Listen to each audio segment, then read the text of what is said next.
With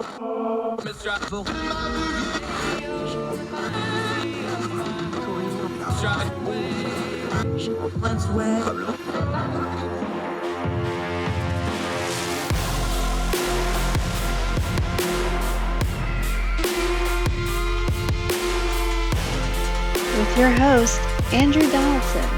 This is Heard Tell. Heard Tell Show. It's Friday, folks. You made it, April the 29th, year of our Lord 2022. We're going to dive right into it because we've got a very special guest on the show today, Sarah Rumpf from Mediaite. We're going to go deep. We're going to go long on this situation with Disney versus the state of Florida, the black and white of the law. We're going to go past the rhetoric. What does the law says? What does the legislative say?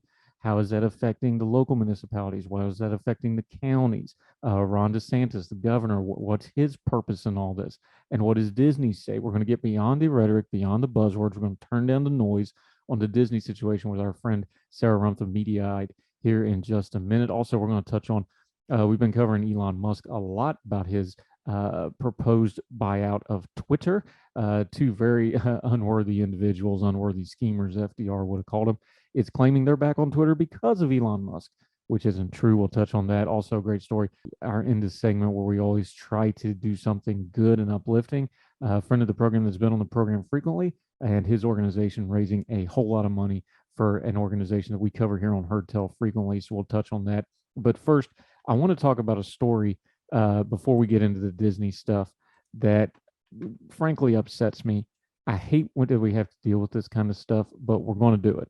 A gentleman by the name of Valentin Brockschmidt died. Now, who is that? He was, among other things, a whistleblower in the Deutsche Bank stuff and investigation stuff. Now, he was on the periphery of this, and the reason he was involved in it at all was his father was a Deutsche Bank executive. His father committed suicide some years ago. When he committed suicide, that meant his personal files and computers and devices fell into the hands of his son, this gentleman. Well, this gentleman has had an interesting life. We know for a fact that he was an informant. We know that he spoke to the FBI on certain things.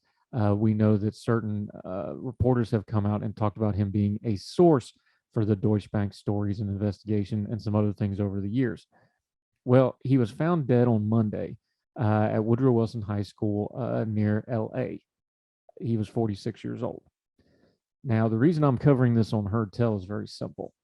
What's trying to be done to this man and his name and what's going on with him is the online conspiracy folks are going to try to tell you that this is part of some grand conspiracy and the Deutsche Bank stuff and the Donald Trump investigation. And look, let's all be adults here. There's a lot of dirty money that goes through Deutsche Bank. It's one of the largest banks in the world. We already know about their ties with the Russian money and things like this. That's for another day. But this gentleman was found dead. He was 46 years old. The people that knew him as soon as this happened took to social media. They missed their friend. They talked about how he was, rather gregarious when he was right. They talked about how he had been a source for stories. He also talked about his problems. He had substance abuse problems. He had mental health problems. The suicide of his father weighed on him greatly. This is a human being that was very, very troubled. And by all accounts, it looks like he died of a drug overdose, which is terrible. And it's one of the reasons we cover the opioid epidemic and drug abuse and things like that here on Heard Tell all the time. But what people online are trying to do is they're trying to Seth Rich this story. They're trying to make it into something it's not. They're trying to make it into a grand conspiracy theory. When it's very apparent, if you talk to the people who actually knew the man, what was going on here. Why do I lead off Heard Tell with that? That's not really a cultural politics story. Well, yeah, it is, because we talk about it all the time. Culture is how people behave and work together. Politics is how we try to govern ourselves. We need to try to do better when there's stories like this of taking the dead body, or the bloody shirt they used to call it in another age, and waving it around for our own purposes. No, there was not a grand conspiracy here. Yes, there's plenty of dirty stuff involving Deutsche Bank. But when you go and study the totality of this poor man's life, now that he has gone on, you understand that there wasn't really a conspiracy here. You had a very troubled person carrying a whole lot of weight and having his own issues. But people online, they want to have a story. Oh, they'll do the thing where they're just asking questions like, I'm sure that's a coincidence. Yeah, it actually was. If you listen to the people who knew him and listened to them, they'll tell you the true story here. We need to do better with our social media of doing good work with it. It's ugly and messy. We know that. That's part of the price of admission. But we don't have to use dead people like this to further conspiracy theories. We can go to the truth. There's plenty there. The stuff he uncovered, the stuff he testified to, the stuff he gave investigators and reporters that he found in those files. Some of it was illegal. There's a lot of things to work out there. You can parse that out on your own time. Those are all stories worthy of telling. And you can tell them without the conspiratorial stuff. And you can tell them without cheapening the life of yet another person that died tragically because of a substance abuse problems that was probably a lot to do with mental health problems and the situation in his life. We're never going to lose our humanity here on Hurt Tell. So yeah, we'll lead off the show with this because people need to do better than using this man's life and his tragic death to further and try to get Twitter points, which, by the way, nobody's keeping anyway, and you don't lose any for maintaining your humanity. We're going to get into the Disney versus the state of Florida, Ron DeSantis, the black and white of the law. We're going to turn down the noise on the Reddit. Our friend Sarah Rumpf's going to join us for most of the rest of the program on this Friday edition of Heard Tell right after this.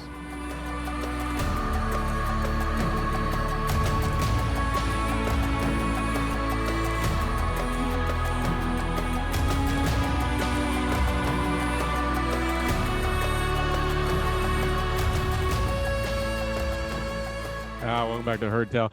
I'm excited about this one. I actually wanted to talk to her for a while. She's been a friend. We love her work at Mediaite and other places where she writes, but she did this move back over the end of last year, so we couldn't get together. But we are today because she's been writing about this Disney thing a whole lot. We're thrilled to have her. She is a double Florida grad, both undergrad and the law school. She is a contributing editor at Mediaite, where she does all kinds of great work. She's written plenty of other places, and she's been a Twitter buddy for a while. So I'm glad I finally get to talk to you, Sarah Rumpf. How are you, ma'am? I'm great. Thanks for having me on today. I really appreciate your time. Okay. Disney versus the state of Florida. This thing's got a lot of angles, but here's the angle I want to take because everybody's talking about the cultural angle on it. They're talking about, of course, the social media angle on it. Let's start with the black and white law stuff because, as a law, legislation's got to start black and white. When they actually wrote this bill, the reduction bill for Reedy Creek, what does the actual bill say? Because it was, as bills go, we always complain about omnibus bills. This was pretty truncated, short, and straight to the point, wasn't it? Yeah, so I think maybe this is one of the most complicated things that they've ever done with so few words in the history of the Florida legislature.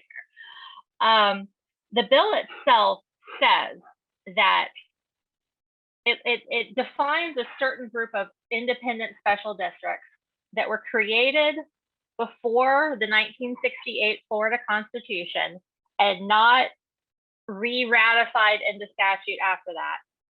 That says that those special districts will cease to exist on June 1st, 2023.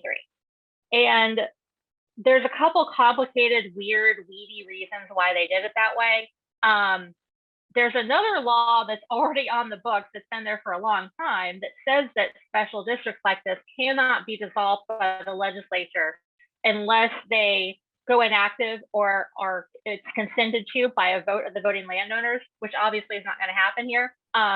There's some speculation that they added in this broader category of a handful of couple other districts to try to make it easier to get through, but I still don't think that's going to work. So, but I think maybe the more important thing is to talk about like what this actually means. People miss what Reedy Creek is. It's not a tax break for Disney. It's not some magical, unique thing that exists only for them. It's a special taxing district. And what I've been telling people is the word they need to listen to is the second one, taxing. Florida law does not let counties tax people differently. They have to have the same millage rate across the entire county. The only exception to that is a special taxing district. It allows the taxpayers within that district to be taxed extra for the specific purposes of the district. Disney is not unique. We have 1,844 of these things across the state. There's one at Cape Canaveral. There's one at most of the airports. There's several of them at the Villages, that super Republican retirement community. And again, it's for the purposes of having extra taxes because there's a different need or a special level of infrastructure that's needed or wanted by the developers or the community, or like Cape Canaveral. They've obviously got a different. They don't need a school there, but they have an entirely different type of infrastructure when they're sending rockets to space. So what Reedy Creek is, and why it's so unique, is because it's so big. They bought 27,000 acres in the late 1960s. They've since de-annexed about 2,000 to be the separate town of Celebration, and they still hold about 25,000 acres. That's roughly 39 square miles. So we're talking about an absolutely huge parcel. At the time they originally started building, there was nothing out there. It was swamp land and a couple of cows wandering around. Both Orange and Osceola County, the counties that this parcel stretches across, flat out told Disney, we cannot help you. We have no ability to build this infrastructure to come out and meet you. They were miles away from existing water and electric lines, all of that stuff.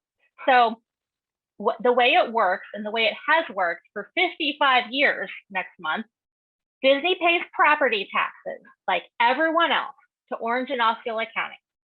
They also remit sales taxes to the state, and part of that comes back to the county. Every single hotel room in the state is assessed a tourist development tax charge. So Disney collects those and pays that to the state. Then on top of all of that, the Reedy Creek Improvement District has its own millage rate and levies an additional tax on all Disney property. They collect that money. It's been about $150 million in the last year or so. And they use that to pay for a variety of infrastructure and development and services. So right now, this covers stuff like the water and sewage treatment, trash and recycling, road construction and maintenance. They have their own fire department. They have EMS services. They have a power plant. They have a lot of wetlands that they're managing. They have water testing they're doing, a lot of stuff like that. And one of the things that is important to remember, again, they're paying extra. They have the highest millage rate within the Reedy Creek Improvement District in the entire state. It's higher than even downtown Miami. So what we have here is a very complicated, interwoven system of infrastructure that's existed for over half of a century, and is providing services that Disney has decided from the beginning, you know what, we really want it to work this way, so we're willing to pay extra. I can tell you, I live in Orlando, actually just outside the city limits. I have an incorporated Orange County. There is a pothole the size of a hubcap at the end of my street right now as I sit here. No one has ever seen a pothole on a Disney maintained road. But again, that is an expense. They are putting more money into that than the county is. So the reason this is such a big deal is the law that the governor signed that magically dissolves Reedy Creek on June 1st, 2023. It throws everything into absolute chaos. And trying to transfer ownership of things that have been structured to be owned by a quasi-governmental entity back into private hands isn't so simple. Trying to transfer them into Orange and Osceola County is not simple. Some of those things are not easily structured that way. And the big problem is that when you take down the wall of a special taxing district, the liabilities go away. Like every other municipal government across the country, Reedy Creek finances their work through municipal bonds. And I swear, this is the only time that I've ever gotten anybody to get excited about municipal bonds, but it's become a wild part of the story. So they've incurred like over $1 billion in municipal bond debt. And this is very normal. Like your local city and county governments are doing this right now. They can get a really low interest rate because they're a stable government and they have, transparent finances like governments are required to do. And so lenders are willing to lend this money at a low rate, but it's still a lot of money. So if Reedy Creek dissolves, that bond debt then becomes the liability of Orange and Osceola County. And remember, they can't tax their taxpayers differently without a special taxing district. They could not assume that debt and then turn around and say, well, Disney, this is your debt. You have to pay it off. They'd have to distribute it out to every single Orange County and Osceola County taxpayer. Just in Orange County alone, Scott Randolph, who's our tax collector here, estimated that would be between $2,200 and $2,800 per family of four. So that's a lot of money. For some people, that could be the difference between being able to stay in their home and having to move. So it's just an absolutely catastrophic, insane thing to have done. But that's where we're at right now. The governor has been sending out statements, and his press people are furiously tweeting, and I've been forwarded some of their emails, and they're insisting that there's a plan. There is no plan. If they had a plan, we would have heard it already. And here's the punchline to it. Even if they have a plan, when are they going to do it? The special session ended. There's another one scheduled in mid-May, but it's only a week. And that's to deal with the property insurance mess that they didn't get around to handling in the general session. You can Google this. Right now in Florida, we are having massive property insurance issues because, hey, we get hit by a lot of hurricanes and the economy's been kind of weird for a couple of years. So you know what that does in the insurance market? It screws it up. And there's been a lot of stories about people losing their, getting kicked off their insurance policies, stories of people having their policy rates go way up where they can hardly afford it. And so nobody's come to any agreements on it. That special session is going to be a fight in May. They're not going to have time to deal with Disney. Even if DeSantis has some magic plan that deals with all these complicated tax issues, which I still don't believe would hold up under legal scrutiny, and I still believe everything they've done is unconstitutional. But even if he had a magic plan, there's no time to debate it in that already full, already contentious circus of a special session. So hurricane season starts June 1st. We sometimes get a bad storm a little bit before that. The primaries in August, the general elections in November, and then the general session starts again in January 2023. It sounds to me like their message is going to be, well, gosh, reelect us and we promise we'll fix it next year. Yay. I don't trust that. We continue our conversation with Sarah Rumpf right after this on Heard Tell.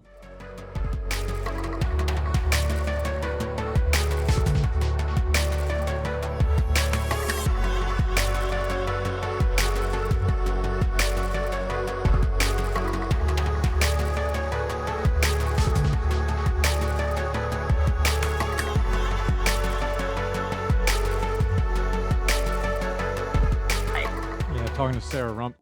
Well, to be fair, it's probably going to work if you look at the polling for DeSantis, but let's take the other, because we understand all these legalities and we understand that this legislation, one of the things it did do was it pushed this back a little bit. There is some room here. What's the legal timeline though? Because courts run on a different set, and at some point this is going to wind up in court some way, somehow, probably a couple different ways because there's so much involved in it. What's the timeline on that? Is that going to be done anytime this summer before this election or before June of next year when the actual legislation, the date that's got it on it? Well, I mean, hypothetically, the legislature could come to their senses and just repeal the mess they caused last week. They could come in May and say, hey, that thing that we did, forget it, delete it, it's done. That they could do in May, conceivably finish. If they don't, here's where we can start getting into problems. Every single local government attorney I talk to, the people I talk to at Orange and Osceola County, the elected officials I talk to, the people at Reedy Creek, they were just flabbergasted by this idea that anybody would expect to unwind Reedy Creek within a year. This kind of complex system is not created or knocked down that quickly with any sort of prudent, intelligent, clear planning. Like, that's not how it's done. Like, as an example, one of the attorneys I know talked about a water agreement between two adjacent counties, just doing the proper study, negotiating the contract, and getting that all settled and all the signatures done. That was a year process for just water. And Reedy Creek is as big as the county. you have two separate counties with different needs. Orange County includes Orlando. It's a lot more metro. Osceola, outside of Kissimmee and the tourist corridor, is still mostly rural. Everybody's friendly, and they've been cooperating for these past, 50 some years, but they still have different needs and different requirements. Disney has a fiduciary duty to their shareholders. Reedy Creek has its own due diligence rules. Both Orange and Osceola County have their own due diligence requirements. Even though they all want Reedy Creek to continue in its existence, they can't just copy and paste the 1967 statute and say, okay, let's do the same thing. Their due diligence requirements will force them to do a study on the current operations of Reedy Creek and all the implications and all of that. And that is not a simple thing. That is a highly complicated legal matter, will require additional work from urban planners. We're talking about the legal bills alone being in the hundreds of thousands, if not millions of dollars. They don't even have the same legal structures at the county level that they do at the state. And there's a couple of different things they can do, but none of them perfectly fit what the situation is. So you'd have to essentially negotiate with the Reedy Creek Improvement District. There's two municipalities within it, Bay Lake and Lake Buena Vista. Most of the major development, including the parks and hotels, is within those city limits. You've got two different counties. I mean, this is a nightmare. So what I'm assuming is going to happen is the Disney lobbyists will do their best to try to get everybody to calm down and come to their senses. But if that bill is not completely repealed in the May special session, Disney's not going to have a whole lot of choice except to file a lawsuit that seeks to strike down the law for multiple reasons. One being the statutory conflict, another one being that bondholder issue. In the initial statute, the state of Florida made a pledge that they would not seek to alter or change. There's a bunch of legalese language, but it basically means we'll not screw around with the district as long as there's still outstanding bond debt. There is outstanding bond debt. And then there's this very serious First Amendment implication. Disney has the right to free speech. And I mean, conservatives just a few years ago were cheering Citizens United, which specifically said they have the right to spend money on independent expenditures for political free speech. So what DeSantis and the bill sponsors and the Republicans supporting this have said is that they pretty much said they were retaliating. They've said it in a dozen different ways, but they said that this is in response to Disney criticizing the parental rights and education bill, which again, they did after the law passed. Like, this is a sore winner's temper tantrum. They got the law passed, Disney put out a press release, and then they freaked out and did this. But there's a lot of case law on this. Some of it goes back really far, but like a more recent example that I mentioned in one of my articles, when Rudy Giuliani was mayor of New York City, he got very angry with the Brooklyn Museum of Art. They had an exhibit that he called sick and disgusting and anti-Catholic. I forget the details, but it's one of those that had the Virgin Mary portrayed in some sort of sexual way or with pig's blood on her, something. Anyway, it was something offensive with the Virgin Mary. He sought to defund their budget and kick them out of the city building they were leasing. New York City has the right to negotiate their leases. They have the right to change funding or add funding or move funding around for any project that they're funding. But they cannot do any of that when it is retaliation for speech, which an art exhibit is. Here we have Disney engaging in pure political speech and the government taking this wildly insane action in retaliation, and they're all admitting it was in response to Disney's comments about the bill. Disney's, from every legal expert, local government lawyer, constitutional lawyer, law professor that I've talked to, Disney has multiple legal avenues to knock this down. What I expect a lawsuit would look like is that it would name all of those claims, and it would also ask for, there's a procedure that a court can do that is basically puts a pause button on things. It's temporary restraining order or an injunction where you ask the court to say, we have this complicated thing going on, freeze the legal status so that no more damage is done and no more problems are caused while we fight this out in court. And you have to make an argument that it's going to cause damage and that you have a good chance of prevailing, which again, Disney has some very strong arguments here.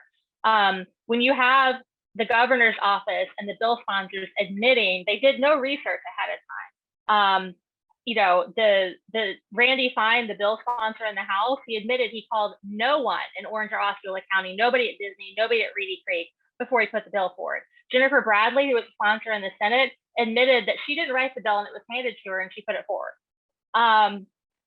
It's it's pretty crazy. Evidence demands a verdict here. Governor Ron DeSantis is a smart guy. He's Ivy League educated.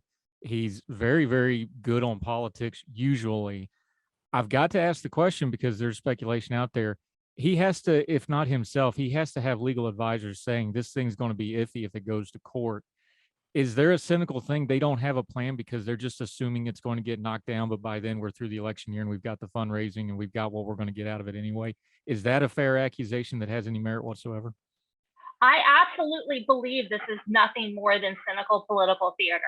And if you see the flailing by the governor's spokespeople right now, I think they did not expect that people would really look into this as much as they had.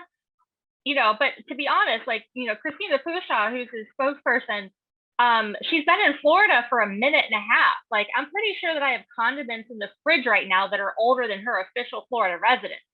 So, she's not from this area. She may not appreciate really what a big deal it is. And, locals around here might complain about the traffic or make jokes about the mouse controlling everything, but we're also very cognizant of the fact that Orlando would not exist as it does without Disney. Disney is a large part of why we don't have a state income tax. We have a massive amount of tourist traffic that comes in and contributes to the sales taxes, contributes to the gasoline taxes, the tourist development tax, and Disney is what drives them. They're not flying across the country to go to SeaWorld. They're coming to Disney and then they tack on a day at Universal or SeaWorld at the end or tack on a day at the beach. Disney is driving it. And this is absolutely cynical. And you look at the date of that statute, Reedy Creek dissolves on June 1st, 2023. That puts it after the 2022 election and after the 2023 general session. One of the things that, and I need to just maybe frame an article a little differently to emphasize this, Disney didn't just criticize the bill, they announced they were stopping their political contributions. And they have given heavily over the years.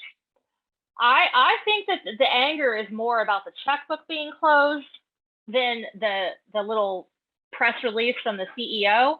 But these people are nuts. But the message they're sending is pretty clear. Hey, Mickey, sit down, shut up, get your checkbook out, or else we're gonna crush this legal system that's worked really well for you. Which is,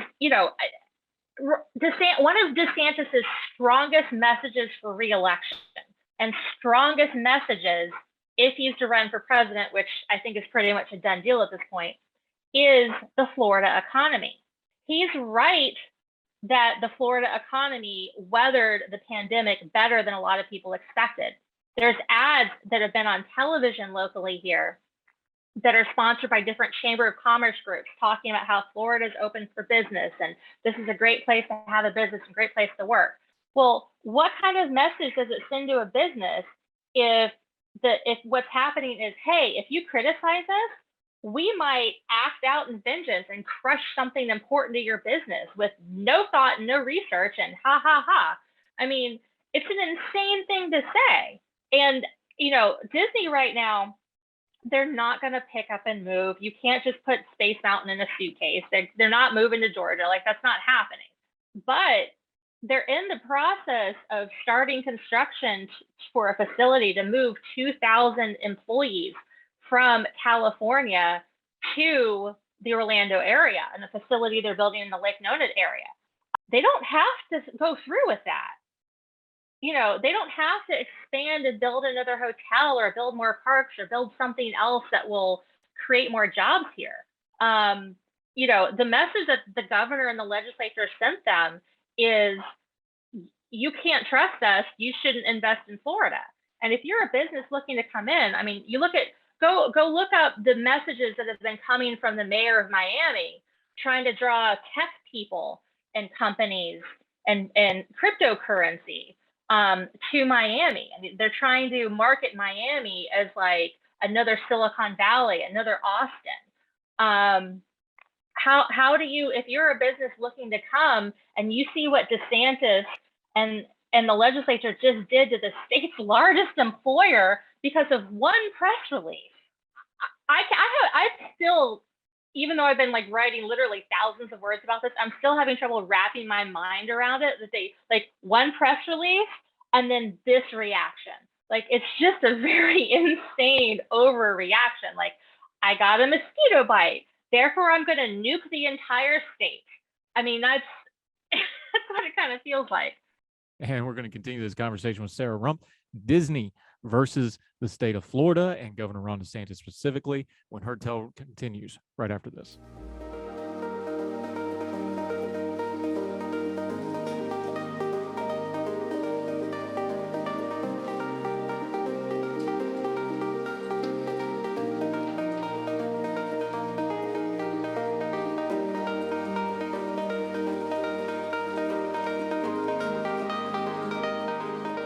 Talking to Sarah Rumpf. This is part of this discussion that I don't think we talk about enough. You've done commentary for a long time. There's so much of the pundit class on the right that was doing they messed around and found out, that kind of rhetoric about this. But what you're saying and what you're writing, and I think you're right on most of it, and this is the way I feel about it, is people need to get it through their head that as big as Disney is, as powerful as Disney is, as ubiquitous as Disney is, it's in probably every home in America in some form or fashion. This is an asymmetrical fight because they're still not the government. And even a state government like Florida, the largest company in the world, does not have the power, the authority, and the ability to do things that a government does. And that's the part of this conversation I think is getting left out. And that's why I want to talk about, the rhetoric is one thing. What you think of Disney and what they're doing is one thing. What you think of Ron DeSantis and his politics is one thing. When something's in black and white in the law, and we now have black and white law here, and as you say, it's violating other black and white law that's going to be hashed out in court, this is not a fair fight. As big and powerful as Disney is, they're at the mercy of the government here. And I know that sounds weird to make Disney sound like the victim, and I don't really like what they're doing anyway, but that's the part people need to understand is like, well, wait a minute. You do not want retaliatory government. That's bad because nobody can stand up to that. I agree with you 100%. And just a couple points I'd want to make. Some of the biggest critics of this bill have been big critics of Disney.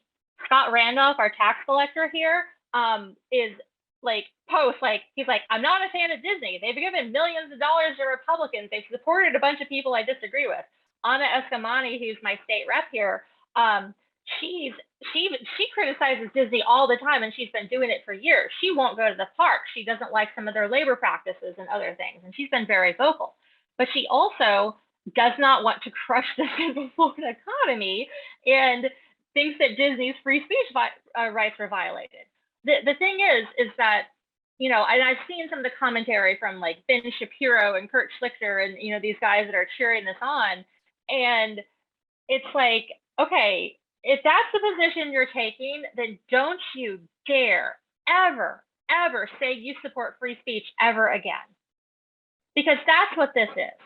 And like, I almost feel like, like when you're talking to a toddler who's trying to hit another toddler and you say, use your words. Like Disney used their words, and DeSantis and the government used the hammer of governmental power to try to crush something. Like it's just completely disproportionate.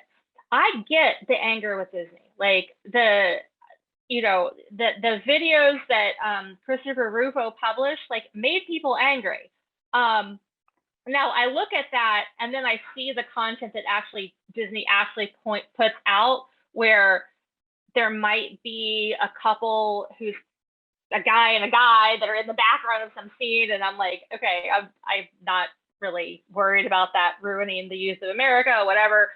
If Disney was actually trying to put like pedophilia and like perverted sex content in, the next Frozen sequel, that wouldn't work. Like we have the internet. There's a million different websites that rate films for like content. And so like anything that is actually introducing sexual perversion and all the things that people on Twitter have been freaking out about, like we would know that, and then nobody would take their kids to see the Disney movie that had, you know, I don't know, Olaf doing inappropriate things. That's just not going to happen. But again, if you don't like Disney's messages, if you don't like Disney's content, criticize them, boycott them, go ahead. Like their stance on China, I think deserves quite a lot of discussion and debate. Cool, but you don't violate the Constitution and throw the Central Florida economy into chaos and violate half a dozen other statutes on the books because you're mad that the CEO sent some BS press release. And let me again go back to this press release, what it actually said. They said they didn't like the bill and would do whatever we could to repeal it. I looked at that and I laughed. Like, it sounded like garbage corporate puffery to me. There was a lawsuit filed almost immediately as soon as the bill was signed. There are liberal groups and civil liberties groups and LGBT groups that had already fundraised and were ready for it. They have a legal fund already. The lawsuit is there. Whether Disney donates to it or not, it doesn't matter. They don't need Disney's money, and it's in the hands of the judges. And Mickey Mouse doesn't sit on the bench. So this press release saying they're going to do whatever they can to repeal it is like, it sounded to me like he was just patting the employees on the head, like, please stop freaking out. Please stop yelling at me. I swear we're doing something, but it wasn't really doing anything. Before the bill was passed, there were a number of companies that spoke out. There was like 150 companies that signed some letter objecting to it. There were other companies that were threatening to boycott Florida and people that were saying they were cancel conferences and different things that they'd scheduled around the state in the next coming years and months and years.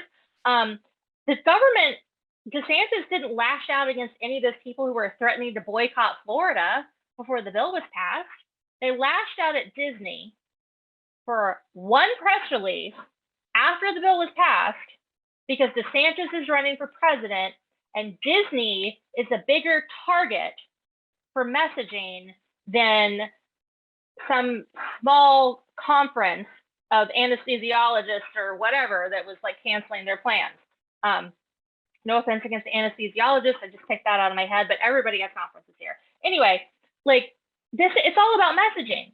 He needs somebody to go on Tucker Carlson's show and say that he's fighting the fight against the culture war. He's fighting against wokeism. He's, you know, sticking up for your kids, protecting them from the evil liberals who want to turn them into gay communists or whatever. You know, I'm not quoting him here, obviously, but like that's the messaging. Scary liberals that are trying to indoctrinate your kids, and I'll protect you. It's all messaging for the presidential campaign, and it's really, really wrong. And if this doesn't get shut down quickly by a court, it's going to hurt people in my hometown. It's going to put people out of work here. It's going to put people out of their homes. We got too many people who still haven't recovered from the pandemic. An extra $2,000 to $3,000 tax bill will break some people, and that breaks my heart. And I'm sure that there's probably a dartboard with my face on it in the comms office at the governor's, you know, in the governor's offices, and that's fine. You know, I'm not going to shut up about this, and I've got more stories to write and more people that are talking to me, and it's just so insane and so wrong what they've done. Yeah, Sarah Rumpf joining us, and one of the reasons I bring her on, she has this all sourced when you read through her stuff at Mediaite and the other places she writes about it. She's talking to the county level people. She's talking to the state level people. This is all sourced. This isn't her opinion. She's actually going out and doing all the legwork on this. Real quick to kind of put a bow on this and to bring it back to kind of where we started though. What's the short-term end game here? Let's be adults here. We know this is an election year. That's probably the biggest piece of all this. The Florida session is now done, so nothing's going to really probably happen there. Are we just waiting for the legal stuff here and then waiting for the election and see how this shakes out? Is that kind of the near-term end game here? I see two paths forward.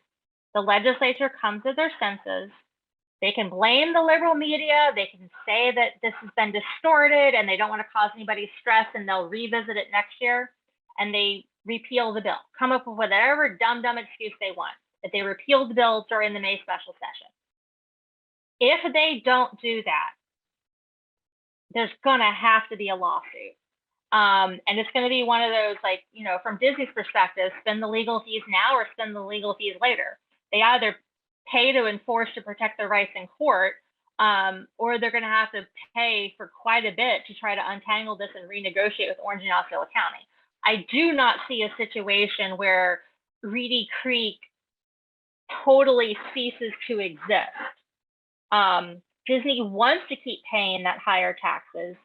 They want to keep that level of infrastructure. Orange and Osceola County don't want to take it over, but they're just going to have to work out a couple different pieces of agreements and new county level districts and maybe new municipalities and other little things that'll have to be created in a year's time, which is, again, insane. Like this is the equivalent of saying, okay, I'm going to build a cross-country highway, but you've got a year. I mean, you could technically do that. We could say we're going to build one big highway across the entire United States of America, and we'd have to like draw in every possible contractor and get people trained up and go and like find every possible source of concrete, but it would be insane and it wouldn't be done well.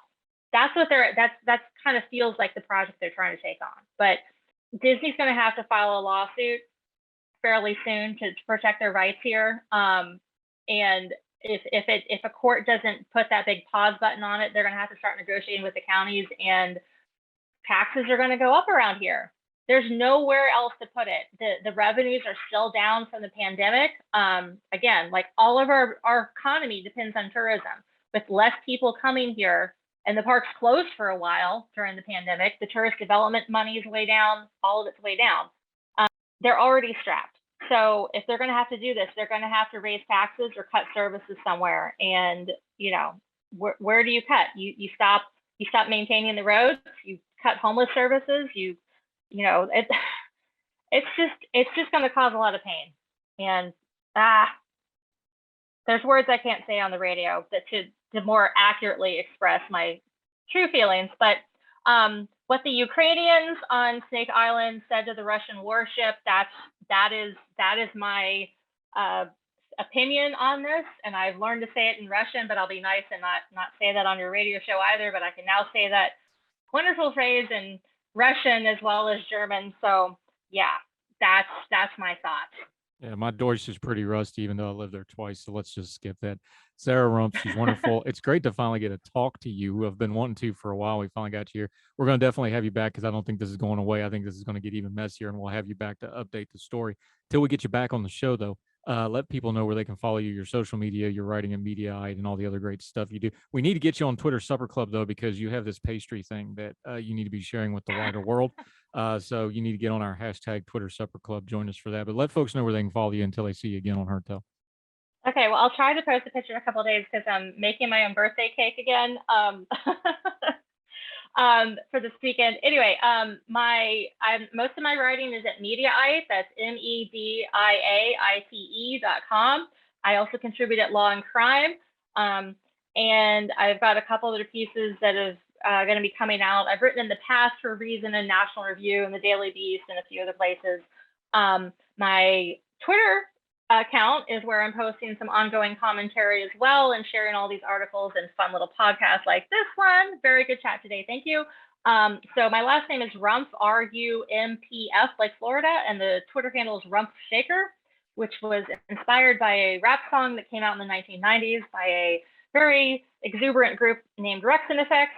And with the last name like Rumpf, when there's a rap song called Shake Your Rump, that's your nickname, whether you like it or not. So I just rolled with it. And then when I signed it for Twitter, I didn't think anybody was going to read it. And apparently they are. So yeah, I've had conversations with 90s rap about senior members of the Senate and, you know, various corporate people who have been concerned. But it's funny now, and, you know, it's saucy, but not actually obscene. So yeah, anyway, it's radio friendly.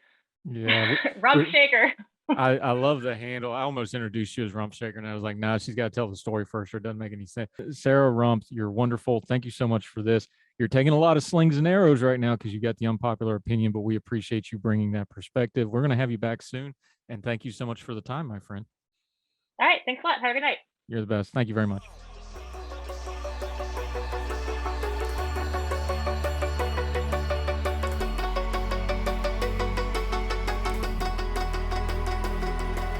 Welcome back to Heard Tell. I'm Andrew Donaldson. Okay, normally I don't even like saying this individual's name. I don't like talking about them because they're so bad faith. Trying to deal with them, interact, or correct them is just like nailing jello to the wall, but we're going to mention them briefly here. Tucker Carlson, who of course has the most popular cable news program in America, and Charlie Kirk, who is another person who is just not worth anybody's time. They both are trying to run a fast one on Twitter where they're acting like they're back on Twitter because Elon Musk purchased Twitter. Only problem with that, as we've covered on the show, Elon hasn't bought Twitter yet. It's going to be a while before he actually takes control of the company, but both of them popped back up on Twitter and they're claiming that is why. What's the real story? Daily Beast covered it. What really happened is both of them had tweets that were taken down for violating policy. Both of them said that they would not take those tweets down, that they would never apologize for them. Well, what happened was they went in and very quietly deleted the offensive tweets that Twitter had a problem with, and then declared that it was Elon Musk is why they came back. They think you're stupid. People who think you're stupid and act like you're stupid and treat you like you're stupid think you're stupid. The best way to deal with them, don't let them treat you like you're stupid. I don't understand people who want to fanboy folks like this, but there's apparently a lot of folks that do. They want to run a fast one. They want to pretend like they're these bulwarks that they were never going to apologize and never back down. They apologize and they back down. And now they're trying to run game pretending like Elon Musk got them back on Twitter. Folks, just be smarter than that. Discernment is the most important thing when dealing with media in our age. And both of these folks are just trying to run a fast one on you. Please don't fall for it. More Hotel right after this.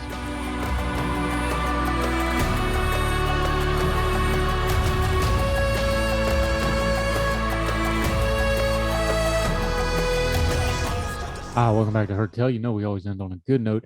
This one comes from somebody who's actually been on the program before, our buddy Jim Swift.